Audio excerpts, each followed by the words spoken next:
Shae's a douche.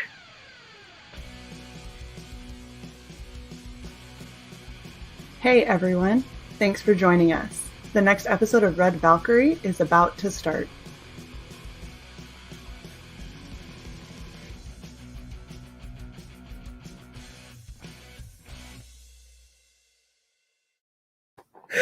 Hello everyone, and welcome to another episode of Red Valkyrie Presents.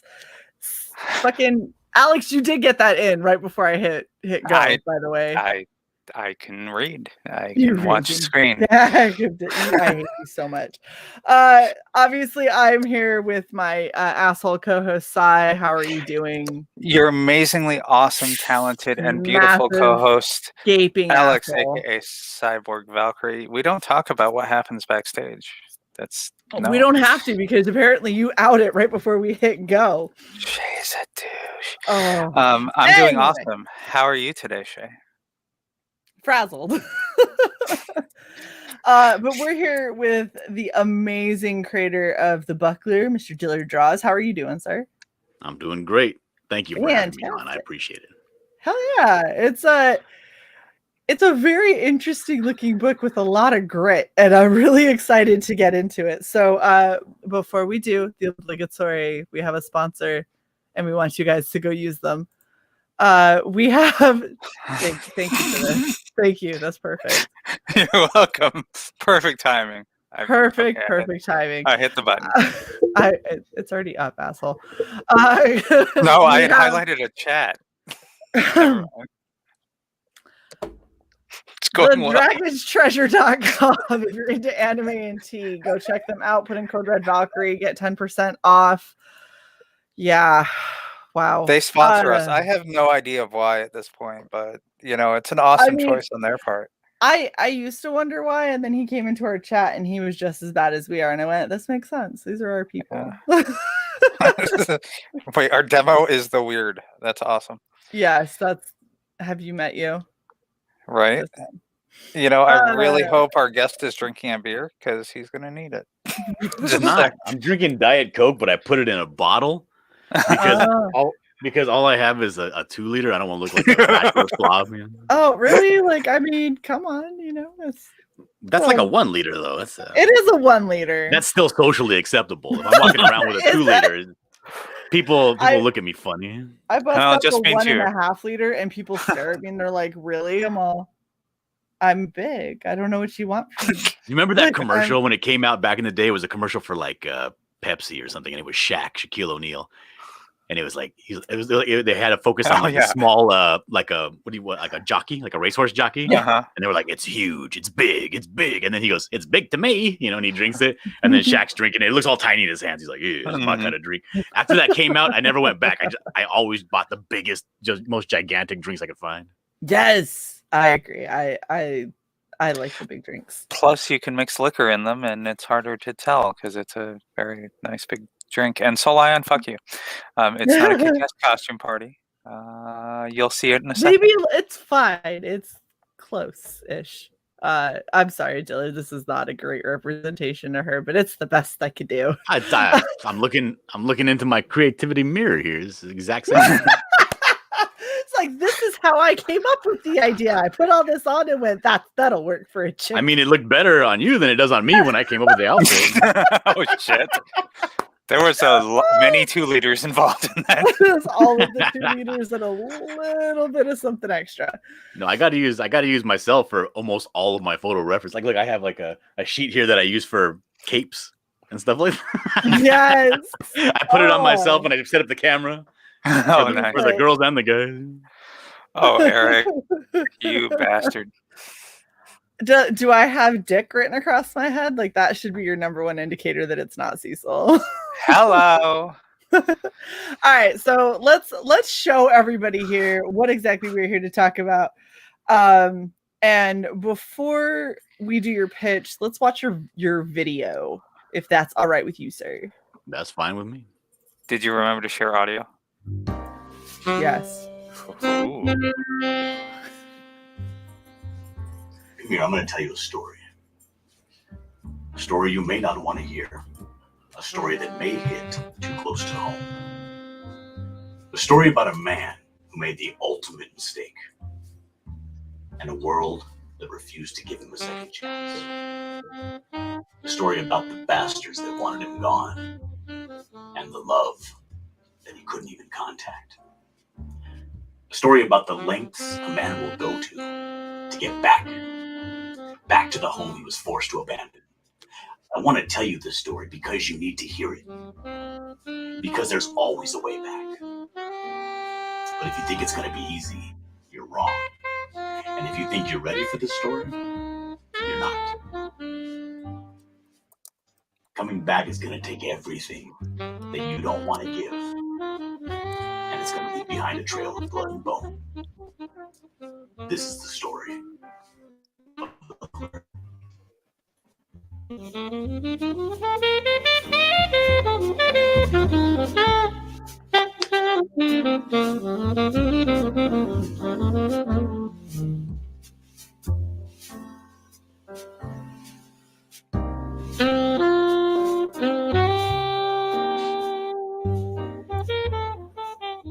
That is awesome. So what did you think? Honest opinion. That was so hard to set up. City by the Bay.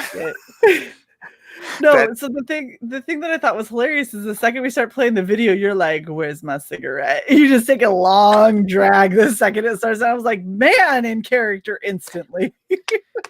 So, were you channeling Humphrey Bogart when you did that video? I'm just curious. Yeah, in a sense, I was pulling in all these videos from the internet, trying to figure out a good way to kind of portray what I wanted to feel, and it was like a Hitchcock, Bogart, that kind of noir feel.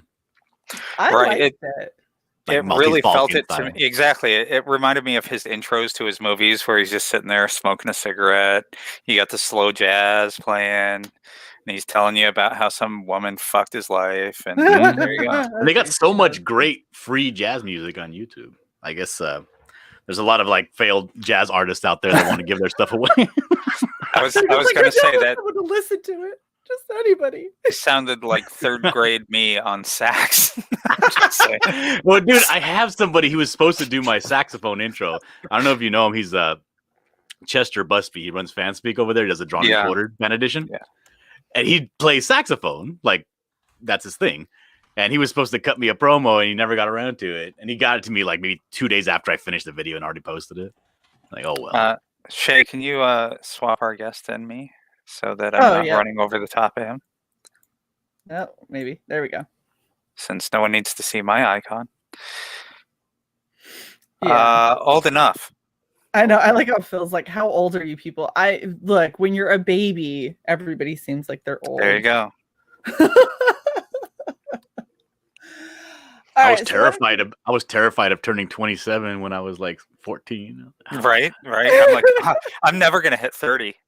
I'll never make it to 30. No, I sat there the whole time, and I was like, at 14, everyone was thinking I was like in my 20s and asking me to go to the bar, because I'm tall and have been, an aunt since I was 3, so I've been like raising kids my whole life, and so everyone just assumed I was older. And I swear, like at 14, I was like, I feel like I'm 30. And when I hit like 20, I was like, I feel like I'm 40. Like, this is not going well. And when I hit 30, I felt like I was 17. Yeah, oh, exactly. The second I hit 30, I was like, man, it kind of feels like my early 20s in energy, but without being that dumb. No, but like, don't you, because I live in my hometown. And, but the thing is, like, every now and then I'll go to Stater Brothers or grocery store, and I'll see some people from my high school, and I look at them and I'm like, God, they look like they got driven while flat as a tire, Like, they just look so awful. Yeah. And I'm like, man, I'm so fortunate that I look so good. And then I went home and I looked in the mirror and I was like, God, I got no room to talk, man. Like, life hit me like a brick house too. I didn't notice it until I was about 35, like 2 years ago, or 1 year ago, actually. Like, it hit me. I was like, dude, I started looking really old. Thanks. just thanks. All the thanks. I just turned 35. So. Nobody's talking about you. This is about me. You guys are so selfish and self-centered. Huh? I know. Right? Great. I'm trying to tell my story here about the Buckler. Oh, is this your story about the Buckler? Well, no, that's the thing I thought was funny is because I thought I would feel that way. I went back home just last 2 months ago, and aside from the fact that my hometown does not look like my hometown at all anymore, I'm gonna kill my dog. Everything has changed from my hometown, but everyone that I know now is either I knew them as children and they're grown adults, or they just disappeared off the face of the planet and don't exist anymore. And I'm like, oh, well, this is good. I don't have these weird stark contrasts. What happens to those people? In Utah, it's hard to tell. They either are completely isolated or they left and essentially are as good as dead because they left Utah. So I hope whether I dry out. That's what happens to people in Utah. That's no, I hope when I die, whether I go to heaven or Valhalla or wherever I end up going to, I hope that all those questions are answered. Right. Just all the questions that you even forgot you wanted to know the answer to. I just hope they're all answered somewhere. Yeah. Instead of seeing my life flash before my eyes, can I see theirs? Because I have questions. I want to know what happened to little Susie from second grade. Anyway, so the buckler, which by the way, this is a fucking kick-ass logo that I love with a passion. And I'm just gonna now I want it as a patch. So if you don't have patches, I need to set you up with my patch guy. Please. Yeah, I'm actually going to be getting hats and patches, but not probably for this campaign. Maybe for the next one. Okay. Well, you keep us posted because I want that as a patch for sure. That is fucking awesome. And we have jackets for our show that we're putting all these patches on. So I want to get one of those jackets, like those silver jackets that Gosling was wearing in Driver. Oh my god. Oh, those jackets are so dope, but I would look like an idiot wearing a jacket like that. Yeah, these are the ones that we got. I was already scrolling to it, you bastard. Yeah, I'm already on it, bitch. But yeah, those are our jackets. So we have our first question, and it's kind of one I was wondering too when I scrolled up to the top and saw how much longer you have on the campaign, 36 hours. 35 now. Oh shit, well it's updated in the last 20 minutes. Are you extending the campaign? I am going to extend the campaign. Yay! Yes. Thank goodness for that. It was touch and go for a while. I wasn't sure, but then I decided, I better extend it. Why not? A couple of people hit me up, like people that I actually know, and they were like, "Is it already going to be over? Or you're not going to extend it?" And I was like, "Well, that's kind of always been the plan to extend it, but you can't come out and say it, you know?" Yeah. I mean, if the left now, you can. Then you'd be like, "It's okay, guys. I will extend for you." Number one, I'm going to extend it. Number two, manage your money better. How dare you not know that you needed to save for the book? Right? Come on. You've had 30 years. Where is your money for this book 30 days in? You've had 5 months of pre-campaign. Christopher, I feel like we need to have a discussion about how you spell the name Susie. Because that is none of the ways. Oh, gross. Susie, who sues? I don't know. Suesi. Suesi. All right. Let's go. She runs an Etsy. She's cool. Go ahead. Let's go over what the buckler actually is. Why don't you go ahead and give us your pitch and the rundown? All right. Well, what the buckler actually is, it's a character study. He's a villain, dyed in the wool villain, and he's never going to be a hero. But he's not a villain in the traditional sense of he just wants to watch the world burn. He just wants what he wants. And he doesn't want anybody to tell him no or what to do. It's a wish fulfillment. But at the same time, he has problems just like the rest of us. He has a family that he had to abandon because he was down on the lam on a murder charge. But he's back and he wants his family back. But he's not necessarily willing to put in the work to lay the foundations to become a proper and successful and well-rounded individual. Okay. He wants to do things the easy way, the villainous way. He wants to just take what he wants. And this book kind of explores whether or not that works out.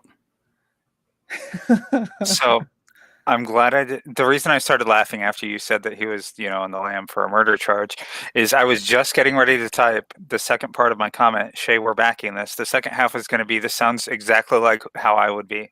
And then you said for a murder charge. And I'm like, I'm glad I did not type Didn't say it at all. He says my spelling is just fine for as high as I am. Yeah. That's fair. That's fair, Chris. I'm shocked that you smashing your face against the keyboard or making something coherent to a sentence. So that's fair. By the way, I just want to point out that before I saw this tiny little panel, you were gonna dress up in a zebra outfit with her, I was trying to figure out where the fuck I was gonna get me some animal print. I was like, I don't want to be what is obviously a whore.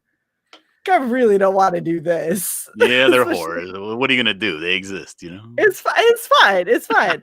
I am not faulting you for having hookers in your campaign. I'm just not particularly fond of dressing like one on my channel, our channel. But yeah, so it was that for a long time. Shae had to go, but yes, our channel. Well, my channel really now, but the point being that very unprofessional that she just left like that. Yeah. I know. Oh, there. Now, can you believe this guy just leaving like that? I know, what a dick. She did not say that she objects to dressing like that. She qualified it on the channel. She minds dressing. Oh yeah, no, like a Friday night, I'm down, but just not.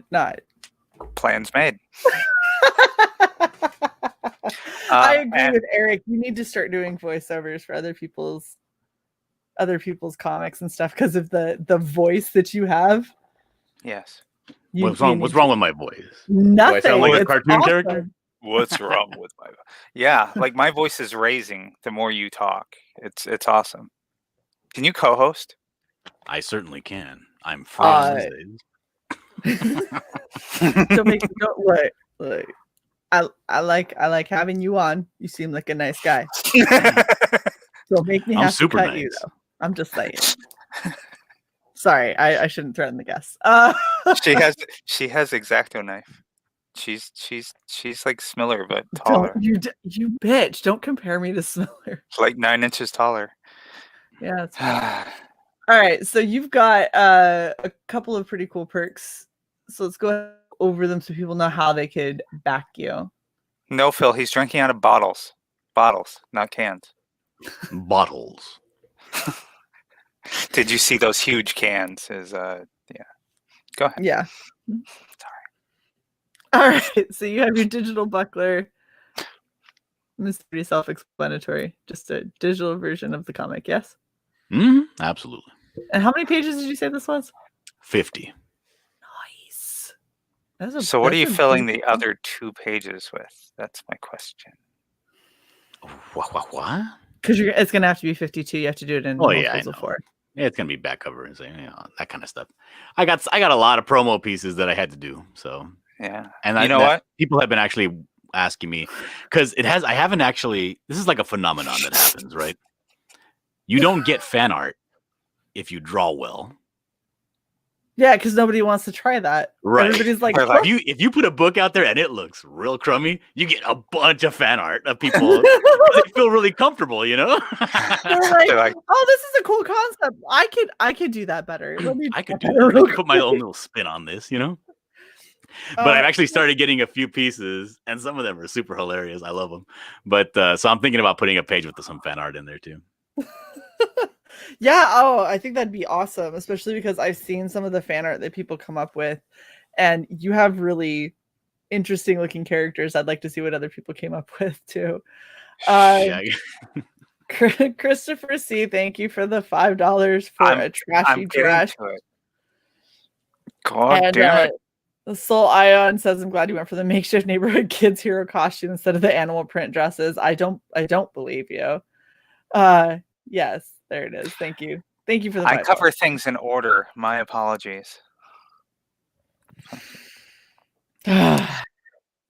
So moving right along, let's see. We had the graphic novel, and we did have a question right up here.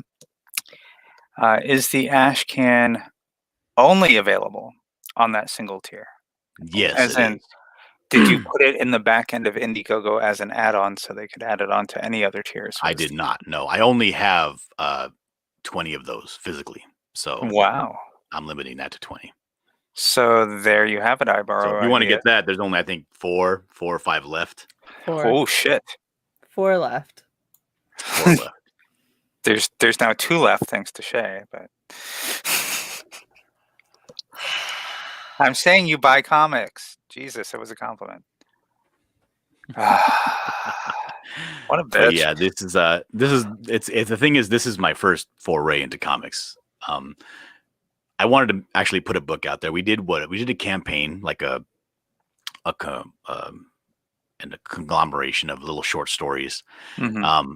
But that it didn't fund. And I don't have it. I've been kind of in this community for a while, like probably going on 3 years now.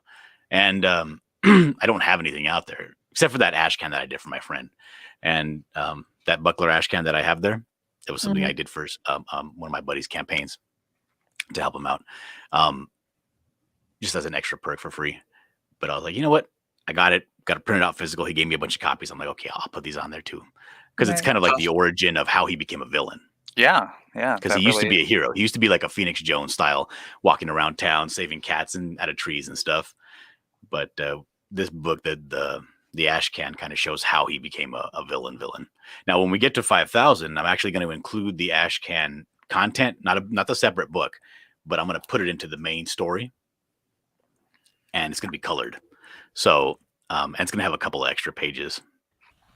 But the ash can, the physical ash can, is only available. There's only 25 of those, or 20 of those in existence left. The rest are just gone, and I'm never going to reprint it. Soul is still saying it's 4 left. Limited edition. Get it while you can. Right, Shae, read the question. Does the buckler have a heroic nemesis? He, at this time, no. The thing is, I'm kind of laboring under the assumption that the buckler is the only really super powered being in Winnipeg, Canada. And this isn't a very expansive world. It's not the world's not at stake. There's not a meteor crashing. There's not a big blue beam coming out of New York City. You know what I mean? It's just, this is his world. This is his problems. Yeah. And the problems that he has are the most important thing in his life. So that's what I want to focus on. Like these are world-ending things for his life, for his world. Right. So the seas could be boiling, and he's just like, "Fuck it, I have things to do." And right. It doesn't include that. Absolutely. Like he actually has the temperament, the mentality, like a Dr. Doom. Like if you're not gonna give me what I want, I'm gonna go into the woods and start my own country, and don't bother me. And that's it, because this is the way it's gonna be. Right. Like it's happening. You can either come and join, or you can just stay out of my way. Like pick. Which is why I put it in Winnipeg, in Canada. Because what hero goes to Winnipeg? Right. Not only that, I mean, you have to work with the common tropes. And the common trope of Canadians is that they're docile people. Yes. And the thing is, he has the power, like a base level power of 3 men. That's it. So anybody with a 308 and a good aim could take him out at any point. So I wanted to put him in a city where people would be too timid to do that. Put him in Seattle. Right. So that's what I wanted to do. Or Portland. Yeah, one of the two. Then he'll just have to dodge poop. Yeah. Hero or the buckler versus the tick. Yeah. I can definitely see that. Yeah, my beret, I lost it. I got drunk. We had a bonfire, and it's probably outside under the shed or something somewhere. Because I was wearing it out. I usually wear a beret because I'm a super fancy artist. Oh, gotcha. Oh, wait, is it big and floppy? No, it's very toit, and it has a little nubbin on the top. Very fancy. Oh, my God. Toit. It's good. So you're also offering original art, and these are interior pages from the book? Mm-hmm. Now, there's only 11. I only did 11 physical pages. Because I want the people that actually get this tier to get a really cool page. Yeah. And so in the book, there's about 11 really cool pages that have like big images, dynamic images of the buckler doing bucklery shit. So I didn't want to give somebody a page of a a conversation in an alley, Things that make good splash pages, things that would make good prints, that kind of thing. That's what you focused on. Yeah, those are the ones I did physical. They're not finished. I have 2 more set aside that I still have to do, but 9 are finished. So I left those alone. So I'm just gonna question down from Eric in the chat. Is there more story of Buckler to tell after this is complete? Yes, there is. Because essentially, when you think about it, a comic book arc, right? Like a Batman arc or something, 50 pages ain't a lot. It really isn't. And so what I have here, what I did was I broke the story up into 3. Now, it's kind of like that show 24, where you have a full arc. A full season is an arc, but they're mini arcs. You get the resolution at the end, and then the last page sets up possibly what's going to be happening in the next story. This book itself, the first 6 pages, I did it Indiana Jones style, where it's right at the tail end of the previous adventure. Oh, interesting. And is that previous adventure the Ashcan? No. Oh, shit. The previous adventure is called the Temple of Polar Twilight. And now if we get to 10,000, I'm actually going to be giving that book away with this for free. Because I'm doing that one in like a Bruce Timm Batman the Animated Series style. Because I draw on multiple styles. So it's going to be really quick. I can do about 2 pages per day. It's going to be a 24-page one shot. And it's kind of the story of how he got his big power. Because in this story, and if you scroll up a little bit or down, you can see where he has this blue kind of aura emanating off of him. Up or down? Or down, yeah. Both. I don't know. It's like my wife. She tells me, go up in the directions. You know what I mean? Go that way. Go up. See, if I go up, there is no blue aura. He actually pops antlers out of his back like wings. And, oh my god! it's very graphic and very visceral, and a lot of entrails and blood pop out the back, and it breaks his ribs and everything when he does it. But there's so much power involved with this sacred totem. You see this guy on the bottom here running away with this totem. This is his hero nemesis, essentially. This is Todd Harrington. He's a reporter, not super powered at all. But Harrington is dating his ex-wife. He's raising his kid. Oh, shit.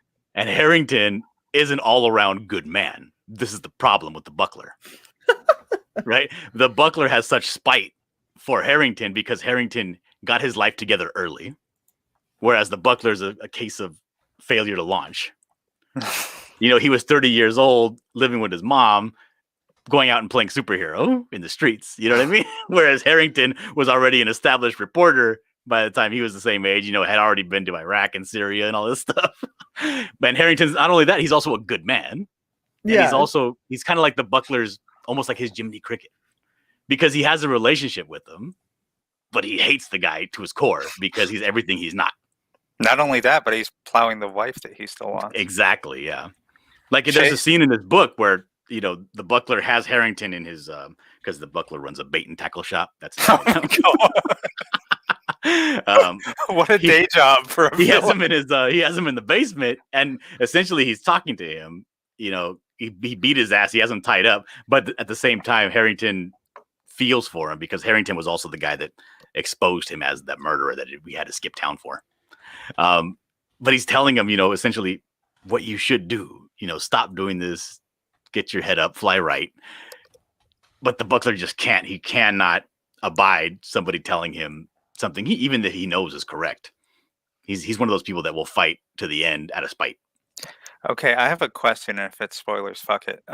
Did he actually kill somebody? Like legit murder? Yeah, it was a young woman. She was laughing at him. He was in this. Let me see if I can have it right here. I think I have it right here somewhere because the story's in the ash can. No, it's not here. But what happens is he's in this alleyway. He's trying to impress this superhero, a real superhero called the Canadian Shield. And this Canadian Shield is watching him. He's in town. He's looking for a sidekick, and everybody knows it. So the Buckler, he's doing backflips and shit. He's trying to impress, he's trying to impress the Canadian Shield. He ends up bumping into this girl. The girl ends up stabbing another girl in the neck because of it. Makes a big old mess out of everything.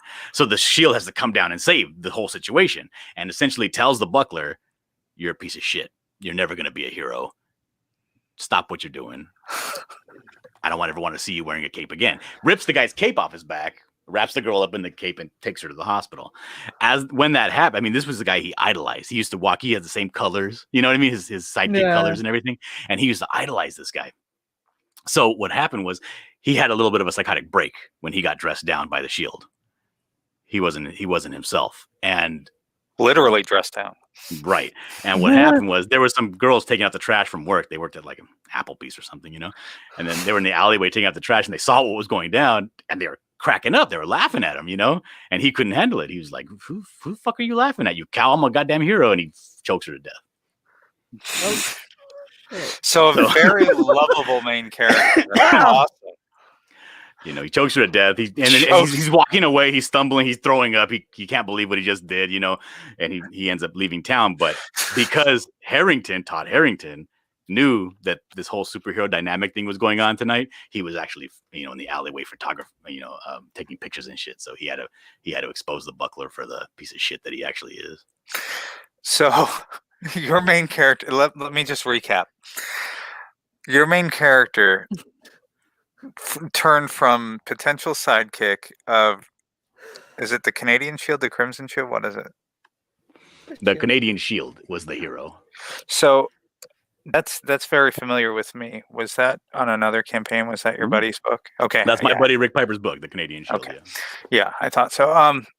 So he then turned into a villain after strangling an Applebee's waitress to death. Yes.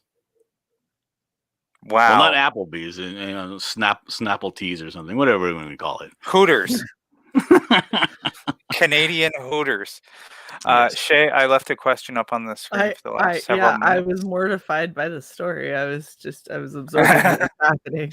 I know, right? That's why I wanted to recap it, because I want our audience to understand that this comic is not going to pull punches when you're strangling girls from Hooters. Just saying. Yeah. No, this is a mature comic. And very dark and gritty themes. I mean, it does say right here that mature rated character study, but Canadian Tim Hortons or something like that.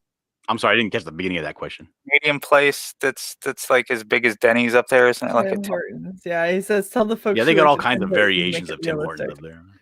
Oh shit! It was in the chat. Never mind. Yeah, you dork. I borrow ideas said, would it be possible to add the stretch goals to the campaign page? I will. I also have to add some new art to the campaign page. I forgot to do that too, but I'll do that when I extend the campaign. Shae, crack the whip. Yeah, do it soon for sure.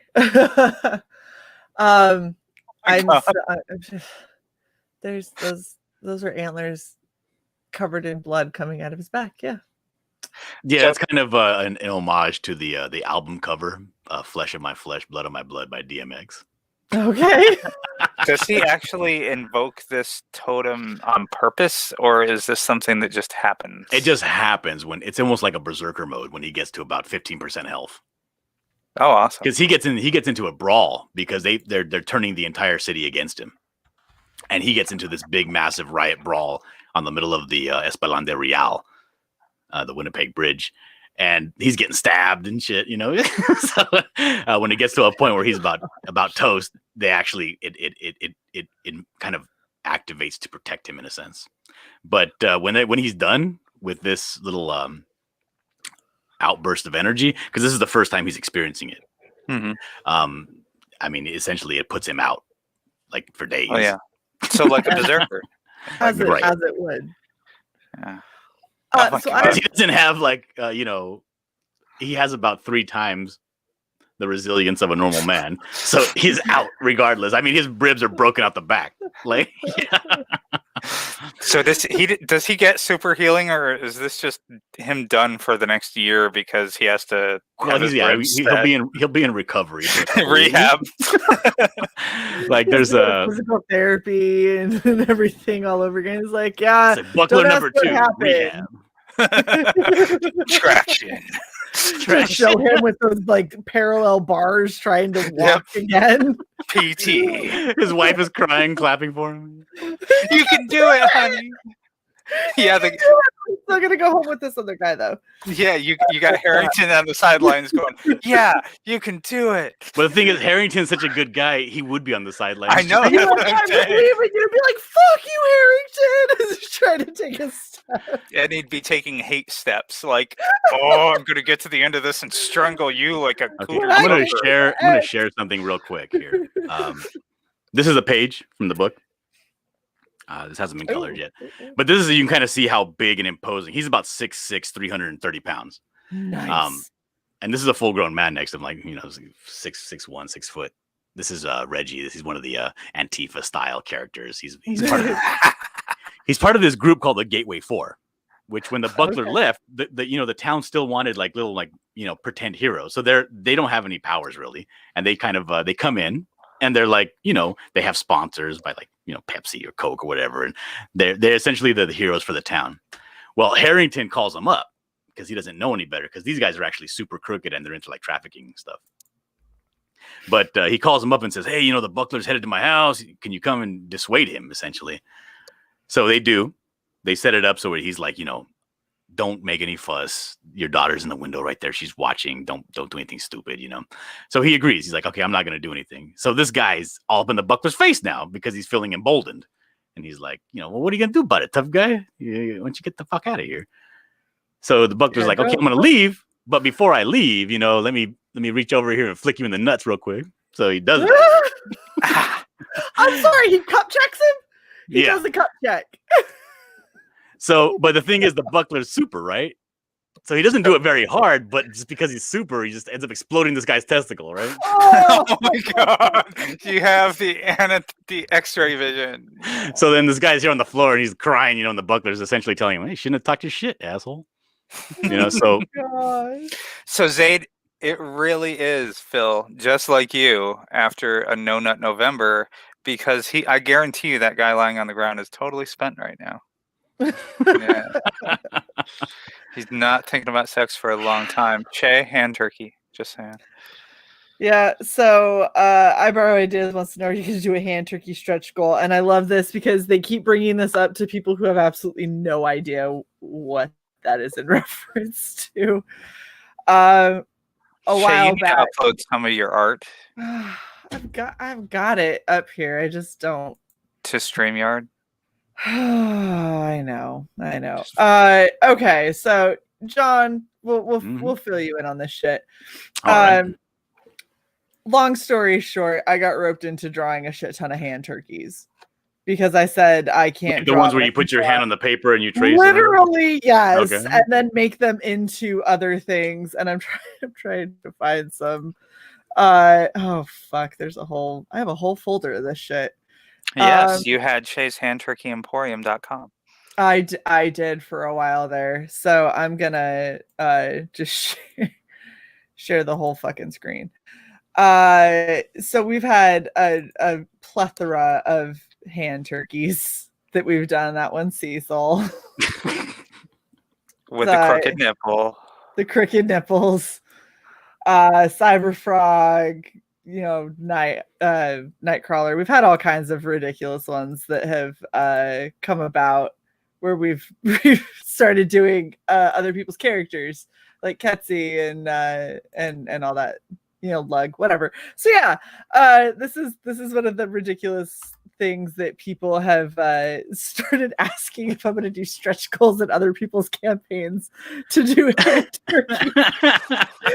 We can do a hand turkey buckler. I'm just saying.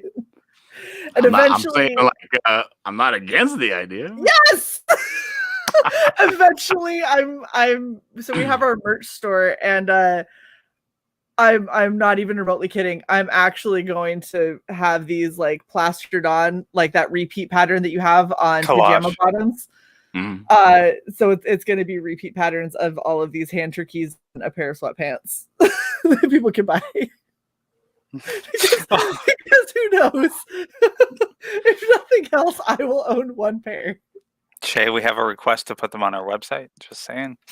And you have Gothic Arch who's totally trolling you right now. Yeah, you should. No, I'm actually doing Gothic Arch. He's the Blue Phoenix guy, right? Yeah. I'm doing a drawing for him of his character. I want to make it like remember Yul Brynner from the Ten Commandments? Yes. Where he just kind of stands there, like he just looks from regal. Westworld. Yeah. And he just kind of stands there. He's like, so let it be written, so let it be done. I'm doing like a pose like that of like a very regal style.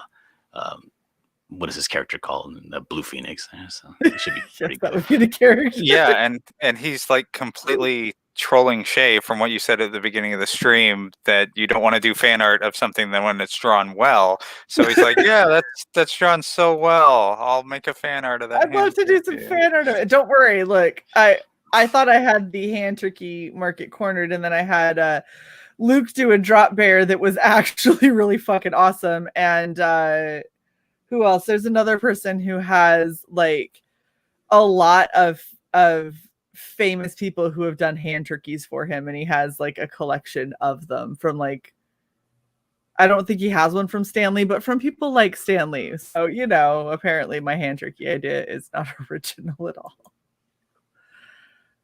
Oh, so is this the Blue Phoenix? Yeah, this is the Blue Phoenix concept here. That holy fuck, dude! He's gonna be kind of like gathering up his cloak in his hand there, and I want to make him look fancy. He does look quite. He looks very demanding of respect. Commanding of awesome. respect.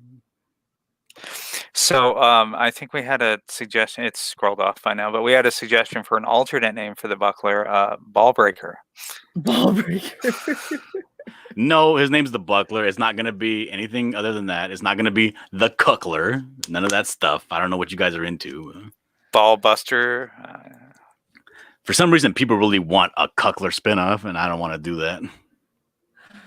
Yep, I was just gonna say Ibarra does want to know, do you have any trading card stretch goals in mind? No trading cards. I'm going really minimal on this one because this is my first one, and I don't even know if people are gonna really like it. I love the character, but I don't know if it's gonna be well received. I mean, he sounds like a total son of a bitch, but I'm kind of digging it. Well, the thing is, I really like the fact that he's like how he is. It really challenges me to write because I'm an artist. Mm-hmm. I'm not a writer, but most people have one good story they could tell. Right. Those one-hit wonders kind of thing. So I have this big story that I want to tell for the Buckler, but I'm breaking it up into mini arcs, So yeah. I just wanted to see something. That's why I reshared your screen. Like the prequel to this, which is going to be the Temple of Polar Twilight. It's a story about this guy. He's the villain, but essentially what it is a monster story. It's like The Revenant. There's a bunch of people on this archaeological dig site, and they're finding these ancient artifacts, whatever. And the Buckler is there to essentially steal, plunder, F shit up. So it's essentially a monster movie. It focuses mainly on the heroes, the main, the archaeologists, and the Buckler is like the bear in the background. It's just murdering people and they're just terrifying people. And it's almost like Nightmare on Elm Street, where you barely even see the bad guy. Yeah. He's always there, and all of a sudden people end up, eviscerated. Shae, hit refresh.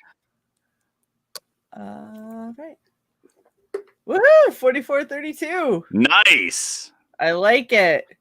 That's thank you so much, you guys. I think that's at least two backers jump because I thought you were 85 when we started. So that's fucking awesome, dude. And I have a very serious question after got that Valkyrie bump. Right? Woo! Who the fuck is this bitch? Like, I need to know this now. Who is this girl? This Miss Maple. This is a character created by a friend of mine named Kat, and she lent me this character because she's another hero in Canada. For some reason, I'm all friends with Canadians online. But she was like, I needed a character because essentially what's going to happen is, again, like I told you, this group called the Gateway 4, which is like what is that movie?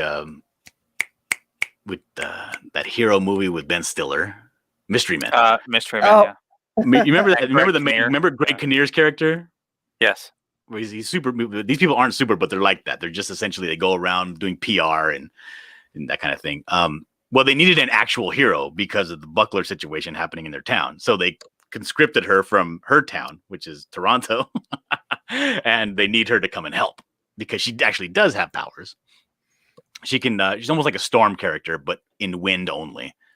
She can control the wind. She has him hooked up with bracelets to her wrist, so she can gather the wind in her cape and fly places and stuff like that. And the buckler is actually going to be pushing her to her absolute limit on this point here, because when she showed up, it was going to be, oh, we're fighting this guy who has basically the strength of 3 men. But when this scene happens on the bridge and his power, you can see like the pier is just exploding around him. You know what I mean? Yeah. And so essentially, her word bubble in this is going to be, what the fuck? Because it's not what she signed up for. She's like, that's not what we were going for. But I got the okay to use her in any of my stories I want to from here on out. So this is the reason that that's what you're dressed as right now. I know. I'm normally really good at picking. Every single time I pick one of the females from somebody's campaign, inadvertently I always pick the villain. But because technically I did still kind of do that because I picked his villain, which is another hero. It's just the first time that I think I've picked a good person to cosplay, and it was well, the thing is, she is a true blue hero. Like, she shows up, she's not part of their group, she's not part of the Gateway 4, but when she shows up, she's very like what's her name from The Boys, that young girl that she's bright-eyed, she's innocent. Star Girl or whatever her name is. Starlight or I don't know. Stargaze or something. Yeah. I know what you're talking about. Supernova bitch, yeah. Supernova princess, yeah. So fairy unicorn, yeah. So she's very, and she is a hero. She wants to do good and all that, but she starts to find out during the middle of all these interactions with the buckler and the leader of the Gateway 4 named Butti, that they're not as what they seem to be. They're pretty shady. They're dabbling in some crime, and they're using their hero status as a cover. And the main guy is actually he's a predator, so he gets dealt with by Buckler. Wait, was the main guy Nut Thump? No, the main guy is the other guy in the let me show it again. He's the guy with the Tibetan looking guy with the long Fu Manchu. I see. Wolverine, only you would think that. Yeah, I was legit worried she was going to have control over maple syrup. I was cringily picturing the buckler being assaulted by a storm of syrup. No, she just animates the forests, and then the maple trees come out and kick your ass. There you go. Because she controls their blood. Oh, and Death Metal Hero says it's Starlight. Yep, that was her bullshit name. I think that she was saying something like her name was Rebecca. They were like, not anymore, it isn't, and gave her some like gay ass fucking name for it. I'm sorry, it's taking me a little long. No, you're fine. You're fine. We appreciate you sharing all the awesomeness. Okay, so this is the confrontation when he gets to the house. You can see there's Harrington in the back. Because he's in that sling and neck brace because he had an experience with the buckler at the end of the last adventure. But this guy right here, still trying to look out for the buckler. Holy shit! But this guy in the middle here, his name's Butti, and he's the leader of the Gateway 4, and he's the predator. You don't. I know what you mean by predator, but I'm just sitting there imagining him like with a laser cannon on his shoulder. He actually has a very intimate relationship with the guy that got his nuts busted. So he's very upset about that interaction for his own reason. Oh my gosh! So there you go. Wow. That. This book is so wrong in like all the best ways. It's fucking hilarious. Yeah, like you see here in this image, this is one of the pages in the beginning of the book where it's the last adventure. The buckler gets a phone call while he's chasing down Harrington, and this is his henchman. He has 2 henchmen, Bull and Moose. Oh my god. Better than Moose and Squirrel. And Bull is telling him, dude, I don't know if you know this or not, but because he's reading the newspaper and he's reading the announcements, and he's like, Harrington and your wife are getting married. And so he's like, he's essentially like, he looks at the phone, throws it, and he's like, Harrington, that's your fucking ass, Oh my gosh.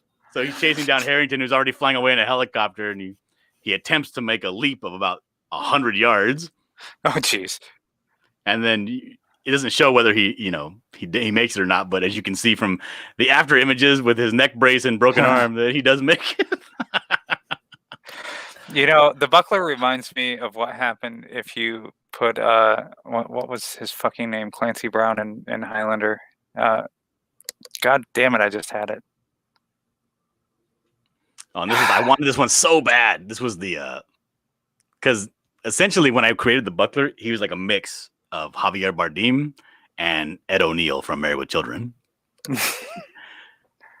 Which I wanted to look like. So that's what I was thinking of. The Kurgan. If you put the Kurgan in Canada and had him strangle I don't even know who the Kurgan is. Who's that?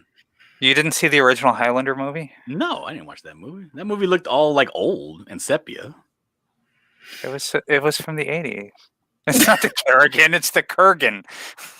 The Kerrigan. No, there are some movies from the 80s that look good when you play them on TV now. And some movies, I don't know what they did, like RoboCop. They filmed them in such a way that it just looks like trash. I don't know. Everyone has the right to the wrong opinion. That's all. Oh my gosh. It's like they took everything cool and did the opposite in RoboCop. It's like the coolest cop car is the Crown Victoria. What did they do? They went with the Chevy. It just looks dumb, What are you talking about? The new one or the old one? The old one. The old one, that was a Ford Taurus. The cop cars? Yes, there were Ford Tauruses, yes. Not that I've seen it 300 times. I watched it in the theater when I was like young, before the censors had a chance to they just passed it right through the MPAA and gave it an R rating, and then they had to go back and yank it out of theaters. I don't know. It kind of sounds like you're very invested in this movie, so I'm just going to change topic. And re-edit it. Otherwise, they were going to give it an X rating. Just saying. Because there's two different kinds of people that watch these kinds of things. There's geeks, and then there's nerds. Like the geeks love it. But a geek can't have a conversation with a nerd because a nerd actually knows statistics and is smart. This is the Kurgan. He's like 6'6", 6'8". He's had his throat cut, so his voice is all like yours, actually. What? Yeah. John, are you also the colorist on this book? Dude, I am everything on this book. I am the beginning and the end. The alpha and omega. Oh, good shit. I wrote this story. I thumbnailed the pages. I did I did the pencils. I did the inks. I do the flats. I do the coloring. I do the lettering. I do the formatting. I'm doing all of it because, again, this is my first story, and I don't want to entrust anything to anybody else. It's my baby. It needs to be perfect, and it needs to be how I see it in my head. Yeah. Totally. Because I know a couple of people. Like, there's a guy who's really good, Avery Butterworth, and I wanted him to color the book. If you look down at the campaign, there's an image of the buckler where he has that pose where he's bleeding, he's all full of blood. That one's actually just right under the video. Oh, just right under. Hold on. It's one of those. It's one of those extra images. But that one right there. And I like the way he colors, but the thing is, and he colors better than me, but I need it to be how I have it in my head, and I can't ask somebody else to sit there for 6 hours as I tell them what to do. You know what I mean? Right. So I'm doing it myself to make sure that it's exactly how I want people to see. Taurus. Oh yeah, look how crummy that looks. Yeah, they look like shit. I'm not arguing that they didn't look like shit. Awful. I'm saying that they were Tauruses, though. They did look like ass. They could have gone with the Crown Vic, which was legit the cop car forever. No, they went with the Taurus. Now, what was the Chevy cop car? Was it the? It might have been the new one. The Cavalier? No, what was it? I don't know. But it's that round looking one, the real ugly, crummy one. And that, I don't know. You know what they say? Oh, they have a picture and they say it's the same energy. It's the same energy. It's the crummy, shitty, low budget. Pinto. We chinsed out on the footage. We chinsed out on the quality of the film we're filming on. Everything about it is just bad. Well, the funny part is, a great movie and have a great premise and all that, but the execution just fell flat. The funny part is, I think that's actually a Paul Verhoeven movie. Yeah, Caprice. Chevy Caprice. There you go. Yeah. So the same guy that did that, I believe, did Starship Troopers and a few other of the really gritty, very graphic movies, because RoboCop was not for the faint of heart. My mom actually had to leave the theater. It was too bloody for her, and she was a nurse. So This I'm is not my folks at a personally. Taurus. Taurus are the ones that with the big round window in the back, right? So, They have like an egg-shaped window in the back of it. Oh God, what a hideous car! Everybody was in the future, you know. We wanted to make things round and egg-like. well, you had the other car, which was the 6000 SUX. It was this random car they invented in the movie, and it got like 3 miles per gallon. So with you doing the whole project yourself, does it slow down your production at all? Do you see how I'm trying to derail from the horrible car talk? Yeah. No, it absolutely does. I mean, it takes a long time to do everything yourself, which is why I've been working on this book for months. So I didn't even like launch the campaign until I was like 75% done with it. Everything. That's a smart move. That's a smart move. It does. It takes longer. I mean, of course, I could get books out faster if I just hired somebody, hire the colorist, get somebody to letter it, all that stuff. But I want just so. And the thing is, I'm pretty diligent, so I can just plug away at it. And I got a very understanding wife. She lets me do what I want. Make the comic. I'll see you someday. And, just occasionally remember that I'm here and maybe bring me some flowers to take me. I know, occasionally remember that you have a kid, go in there and spend some time with her. Dude, my wife is already, like, as of yesterday, she's 9 months pregnant. Fenrir makes a good point. 9 months. Holy shit, dude. Mm-hmm. Well, you better schedule in a break. Yeah. For what? Her parents will take care of it. Oh my god. I actually think the Taurus added to their depiction of the poor apartment. Nothing was supposed to be modern and sophisticated other than RoboCop himself, in my opinion. Or the other, robotic cop they had at the end of the movie. That multi-million-dollar machine that was tearing up the lobby. I think you're thinking of RoboCop 2. Oh yeah, they're all pretty bad. They got worse. There was a 3 and 4. I like the one with Danny Glover because he's too old for that shit. That's Lethal Weapon. What the fuck? No, that's yeah. Yeah, it's Predator 2. I understand. Predator 2. Yeah, with Gary Busey. With Gary Busey and Bill Paxton. Was that who that was? Yeah, got his spine ripped out. You say an unkind word about Bill Paxton. Oh, no, I know what you're talking about. The other robot dude. That was the Ed 209, the one that didn't even look like a dude. It was just like a weird. Shae's over here falling into her hand. Fuck you, Shae. That's why I removed you from the stream. But, okay. Yeah. Well, then you go ahead and wrap up. Bye. All right. He says, Eric says, your art looks phenomenal. I'm actually impressed by it. The cover has an Alex Ross quality to it as well. Great stuff. Thank you very much, Eric. I appreciate well, at least the cover. I spent about 45 hours on the cover because I painted it traditionally.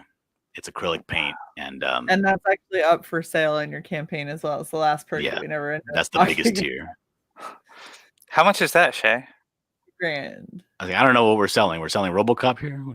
It's a graphic novel, Origin Ashcan, 8x10 buckler sketch, 11x17 original page art, and an 18x24 cover acrylic painting. Yeah, it's acrylic, and to get kind of the highlights of the police car and all that stuff, I put it's a little bit of airbrush. Wait, there's a police car? Is it a Taurus? No, it's a Crown Victoria. It's a proper police car. Oh my goodness. So, Sai, you have any last minute questions about the buckler, not about your take on RoboCop? Did you see the new RoboCop? I'm just my god! So I will leave this stream and leave you to finish it. The guy, he starts talking about RoboCop, and he smiles from ear to ear, but you get that little bit of drool coming down the bottom lip because he's so excited about RoboCop. Yes, my precious. Oh my gosh. All right. So, do you have any questions for me, Shae? I don't, because I feel like we covered them all, but I do think that this looks like a really interesting story that I definitely want to hear more about. So help me, because he sounds like such a son of a bitch, just like a horrible human being. And I kind of want to see him get like fucked up, but I also know that he's probably not going to get fucked up enough for me to be like, yeah. He'll get fucked up enough to probably keep it interesting and to be funny as he limps around and complains about, his dick being in a sling or something like that. But Eric McIntyre says, "Am I a trained artist or self-taught?" I'm primarily self-taught. I took a couple of like community college courses in art, but all they basically tell you is like the proper name for what you're doing when you're drawing. Right. They don't really do anything. I did do a semester abroad to study sculpture and art in Italy, but that was they also don't do anything there. They just tell you that they're the best at everything, and you go, oh, okay, well. Still haven't taught me shit. They tell you, you're sitting over there in like the Galleria dell'Accademia, and they're telling you, don't draw manga. That's all they tell you. Don't draw manga. It's garbage. Being a good manga style artist can make you some money these days. Yes, not a lot, but some. It can make you $1 every like 50 pages or something. Oh, I see that ad too. Yeah, that's very true. Christopher C seems to be thirsty for more RoboCop. Well, I'm sorry to disappoint Christopher C. My co-host is using her power of veto. Yeah, I actually had my finger hovering over the remove button just in case you started. Well, I can always ban you. It's my account. I'm not saying you wouldn't eventually get back in, but I could. Oh my gosh! All right, Uber the audacity. John, do you have anything else that you want to let us know about this awesome book? I do want to let you guys know something. I'm going to be extending the campaign, so you have a little bit of time to gather your change. Go to Coinstar. Right. And get the book. It's going to be well worth it. I know that it's a little bit pricier than a normal book, but I am putting everything I got into this book. Essentially, every page, I'm treating it like a cover. I'm just really going for it. I want it to be beautiful. I want it to be perfect. It's going to be. And the thing is, this is probably my best story that I could tell. So, I would say 100% without any reservations that this book is going to be well worth your time and your money. So please support the Buckler and share it out and get the word out. Oh yeah. And how much of this is completed so far? He said at least 75. Yeah, when I started the campaign, right now I'm at about 90% done. I got 2 more pages to do for inks, and now it's just be coloring from then on out. Ah. Jesus, are you guys just finding random shit to ask? I know they're just throwing out questions though. What kind of paper? I'm using digital for the majority of the book, but for about 20% of it, I am going to be using Bristol. It's 120 pound Bristol. I think he actually means, are you printing the book on? I'm printing the book on 7,000 pound paper, essentially plywood. You just drop it from a helicopter. No, it will be perfect bound. It's going to be. I haven't actually picked a printer yet. I'm still kind of up in the air about 2. Pixel Trader from Indicron is really trying to push me towards this one printer, but I haven't really decided yet. We'll talk off air. We know a bunch of them. Okay. And it depends on what you're looking for and what kind of time frame you're looking at for printing. But and where you want it printed. Yeah, if you want to print it in America versus overseas. And I want to print it in America. Just to do a final share, you're at 12 now. Ooh, look at that. So you have jumped a bit, sir. I've jumped quite a bit. Yeah, this I think well worth it. Willikers, look at that. My goodness. Oh my. My goodness gracious me. I'm getting the vapors. Oh my God. Is your fainting couch nearby? Where are my smelling salts? I'm super stoked for you. I'm excited that this is only your first 30 days. So you've got another 30 days of this, plus however long you end up staying in demand should you choose to. And you're already sitting at $4,500, which is really good for a first-time artist. And I really haven't seen. I've seen the Buckler, but I've seen the Buckler since you hit me up, then I started seeing it in a lot more places, but I feel like I hadn't seen it prior to that in a ton of places. So hopefully, well, that's the great thing when you start doing these these tours for your book, you realize that CG is way bigger than you thought it was. There's so many people, but at the same time, it's also very much smaller than you thought it was, because everybody knows everybody. Yeah, and it's like, how come I don't know all these people? I'm part of the crew, you know? Exactly. Well, I think it looks super badass. Excuse me. I'm really, really excited to see this number keep jumping. And I know earlier they were saying get this man to 10K. I really want to see you hit 10K. I think that'd be fucking badass. But this is it's a great looking project and a hilarious and very mature looking book that I really, really want to see do super well. So I want to thank you so much for coming and hanging out with us. Thank you everybody in the chat for hanging out. You guys are amazing. Hey, Brian has crawled out from nowhere. Weed doggy. Oh my goodness. Just throwing it in there. I did not see him literally once in the chat this entire stream. No, he just got here. Like, Brian just showed up. He crawled out of his basement from writing Six Gun Gorilla and is now like, oh, we're doing book. Now that book looks good. Oh yeah. Oh, it's massive too. It's super massive. So wait, he's saying, am I on Twitter or YouTube? Yes, I am on Twitter at Dillard Draws, and I am on YouTube at Dillard Draws. So either way. His link is in our description. Scroll down to the bottom where we put our guests. Yes, keep going. So I'm really happy we were able to get you on. You're super fun to hang out with. You should totally come and talk more RoboCop on Friday night chill streams with absolutely when I and get through RoboTalk Cop or RoboCop Talk. Wow, that's how bad this is. I will not be here for RoboCop. Really? Because I was. Now, if you want to talk Terminator 2, the superior movie, we'll go. I'll be there for that. Did you know that they had to ADR Little John Connor's entire performance in the movie because his voice changed over the course of it? I believe it. Yeah.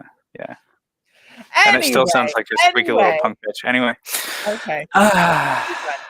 I wanted to be John Connor, but I was a fat Mexican kid. So what was I gonna do? Be John Connor. Why not? I did buy a Public Enemy t-shirt. Did you shave the side of your head and go for the skater look? No.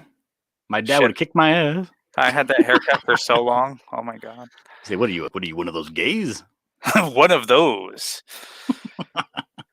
Just say, yes, father. Then you wake up. Alrighty. Well, we should have ended this 5 minutes ago, Shae. Why did you let this happen? If you won't, you know what? I'm done. Okay. Thank you, everyone, for coming and hanging out. You guys are amazing. Oh my god! Everybody got kicked. It's my show. I know, right? We had to do that just once. Okay, Shae, go ahead. Thank you to all of our members and patrons. You guys are amazing, and we can do what we do because of you. You guys are super awesome. So you're the ones to blame. Just so you know. Yeah, this is your fault for supporting us. This is why we're still a thing. So thank you guys so much for hanging out and being with us. And we will catch all of you. Good fuck, my dog is ripping up my office. What? Right through the green screen. The magic is broken. All right, we're done. Immersion is gone. We'll catch you guys next time. See you later. I'm ending the broadcast. Buckler.